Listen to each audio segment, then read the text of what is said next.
Դուք ինքներդ էլ որպես հարակից եկող գիտացում եք այս հարցի կարևորությունը, չնայած շատ հակիրճ ներկայացրեցիք, գլխավոր նախարարը այստեղ է եւ ինքը ավելի մանրամասն կներկայացնի, թե սրա այս ունենալու դեպքում մենք ինչ ակնկալիք պետք է ունենանք եւ ինչպես ավելի կարագացնի մեր որոշումների որակը։ Շատ լավ։ Հարցեր հարակից եկուցողին։ Հարցեր չկան։ Պարոն Հարապետյան,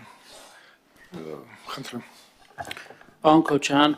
հարգելի պատգամավորներ, նորից ուզում եմ օգտվել առիթից եւ շնորհակալություն հայտնել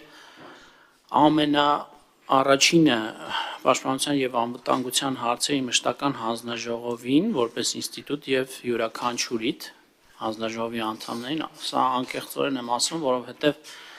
շատ կարևոր է, երբ գործադիրը եւ օրենսդիրում համապատասխան ոլորտային քաղաքականության պատասխանատու հանձնաժողովը, այսպես ասենք, շատ ներդաշնակ են եւ նույն կերպ են պատկերացնում ոլորտային քաղաքականությունները եւ դրանց լուծումները, սրանից շահում է ընդհանուր ոլորտը բնականաբար եւ ես պետք է իմ գլխավորած նախարարության անունից եւս մեկ անգամ գոհունակություն եւ երախտագիտություն հայտնեմ օրենսդիր իմ գործընկերներին։ Սա այս նախաձեռնությունը իրականում դրա վառ դրսևորումներից մեկն է։ Արդեն իսկ երկարատև, ակտիվ եւ արդյունավետ համագործակցության հերթական դրսևորումներից մեկն է, երբ մենք կարողացանք կոնսոլիդացնել մեր ջանքերը եւ շատ արագ տալ մի հարցի լուծում, որը իրապես հրատապ լուծման անհրաժեշտություն ուներ տվյալ պարագայում։ Ես մինչև բուն բովանդակային տեքստին անդրադառնալը ձեր թույլտվությամբ ինքս եւս կցանկանայի խոսել առաջին ընթերցման ժամանակ ընդդիմադիր խմբակցության պատգամավորների քվեարկության մասին։ Իհարկե, պարոն Քոչարյան, թերևս նկատած կլինեք, որ դեռևս վաղեմի ժամանակներից ես շատ առանձնահատուկ կերպով աչքի չեմ ընկնում գնահատականներ տալով ընդդիմության գործունեությանը, այսօր եւս ինձ թույլ չեմ տա, մանավանդ որ վստահ եմ, որ դուք այդ գնահատականները պարբերաբար հնչեցնում եք, բայց կարևոր է նաեւ հանրության համար ասել, ներկայացնել ինչ է տեղի ունեցել, նաեւ վստահ լինելով, որ այդ գնահատականները, որ ամենակարևորն է, ժողովուրդը տալիս է։ Մենք ես անկեղծորեն ակնկալում եի, որ առնվազն գոնե ազգային անվտանգության համատեքստում այն հարցերի շուրջ, որոնց լուծման հետ կապված չկան տարակարծություններ, իսկ այս օրինակ հարցերի եւ լուծման վերաբերյալ տարակարծություններ առնվազն եթե լինեին, պիտի հնչեին։ Սա նշանակում էր, որ ըստ էության ընդդիմադիր գործընկերները համաձայն էին այն լուծման հետ, որը այն մեխանիզմը, որը դրված էր սրա տակ, այս նախագծով, ես իսկապես հույս ունեի, որ նման օրինակ նախագծերի շուրջ կլինի կոնսենսուս, սա նաև քաղաքական ինչ-որ իմաստով գեղեցիկ ուղերձ կլիներ, իբրև քաղաքական մշակույթ, բայց կրկին սինեին իմ հույսերը, եւ ես նաև վստահ եմ, որ համապատասխան հետևությունները կրկին արդեն որերորդ անգամ մեր քաղաքացիները կանեն։ Իդեպ ասել, որ նախկինում ռազմարտությունաբերական համալիրի մասին օրենքի կարևորագույն այն փաթեթը, որտեղ իդեպ իր ավանդը ունի նաև պարոն Մեհրաբյանը իր պաշտոնավարման եւ իր թիմը իր պաշտոնավարման ընթացքում Հայաստան դաշինքը համենայն դեպս կողմ էր քվեարկել, ինչը ինձ համենայն դեպս այդ շրջանում հույս էր տալիս, որ այդ ըմբռնումը գոնե թե ազգային անվտանգության երբեմն հարցերին վերաբերող ուրեմն նախագծերի շուրջ կարող է լինել։ Քավլիցի ունենք այն, ինչ ունենք։ Ինչևէ, հիմա գալով բուն մեր գործին։ Նախագծի հետ կապված, ինչպես արդեն իսկ նշվել է գործընկերներից հեղինակների կողմից, բայց եւս մեկ անգամ նշեմ, որ ի սկզբանե իրավական համապատասխան նորմ պիտի ձևավորվեր, որը հնարավորություն կտար պաշտպանության նախարարությանը եւ ընդհանրապես կառավարությանը պետական սեփականություն հանդիսացող գույքը կամ վերադարձվելու նպատակով կամ անհատույց օգտագործման նպատակով դա բնականաբար կախված է տվյալ գույքի բովանդակությունից եւ առանձնահատկությունից պայմանական, եթե ռազմարդյունաբերողը նպատակ ունի պետական փորձարկման տանել իր կողմից մշակված արտադրված արկերը եւ պայթուցիկի դիցուկ տրածիլի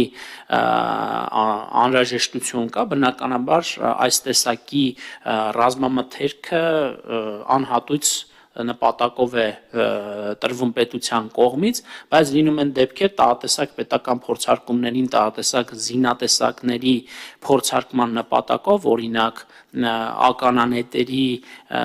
կամ գնդացիրների տրամադրման պարագայում, որպեսզի պայմանական տուրելների փորձարկման տարվի տվյալ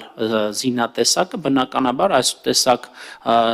զինատեսակների տրամադրումը արվում է ժամանակավոր հետ վերադարձնելու պայմանով, այսինքն այս ամբողջ ընթացակարգերը սահմանված են եւ լուծումները կան բնականաբար, սակայն անհրաժեշտ էր ստեղծել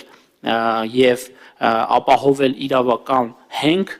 որով մենք համատեղ ջանքերով այսօր կողմ քվեարկելու եւ օրենքն ամբողջությամբ ընդունելու պարագայում կստեղծենք կառավարության համար։ Ի սկզբանե պետք է նաեւ ասեմ, որ հիմնականում հիմքում դրված էր պետական փորձարկումների համար օպերատիվ լուծումներ եւ մեխանիզմներ դնելու հարցը, բայց քանի որ ազգային ժողովի հետ այդ փոխհմբռնումը կար, մենք նաեւ համարեցինք, որ օգտվելով արդից այդտեղ կարող ենք օրինակ մի քանի հիմնասյուներ ավելացնել, օրինակ թե նորոգման, թե մոդեռնիզացման եւ թե օրինակ օգտահանման հարցերը ճիշտ հասցեագրելով նաեւ այս նախագծում, այսինքն մենք համարեցինք, որ եթե գնում ենք այս լուսման կարող ենք փաթեթ ստեղծել, օրինակ որպեսզի առավել հստակ պարզ հասկանալի լինի, պայմանական մենք բազմաթիվ օգտահանման հնացած տղատեսակ զինատեսակներ ունենք, որոնք օրինակ երրորդ կատեգորիայի են պատկանում, որոնք այլևս ենթակա չեն օգտագործման, սակայն ենթակա են օգտահանման, այսինքն այդ պրոդուկտից, այդ ապրանքից կարելի է օգտահանել մի շարք օգտակար բաղադրիչներ, որը արդեն արտադրական process-ներում պետական պատվերի շրջանակներում կարող է եւ պետք է մաքսիմալ առավելագույնս օգտագործվել։ Սա ռեսուրսների արդյունավետ եւ թիրախային օգտագործման համատեքստում եւ այսպիսի օրինակները շատ են, որ հենց այս նախագծում դրվել են եւ սա հիրավի սրանով վերածվել է ինչ որ իմաստով որոշակիորեն փաթեթային եւ համակարգային լուծման եւ այս կապակցությամբ ես ընդհանրապես վստահ լինելու համար ուզում եմ մեր կողմից առաջարկվող պարզապես ձևակերպումների տեսանկյունից ընթերցել, խնդրել,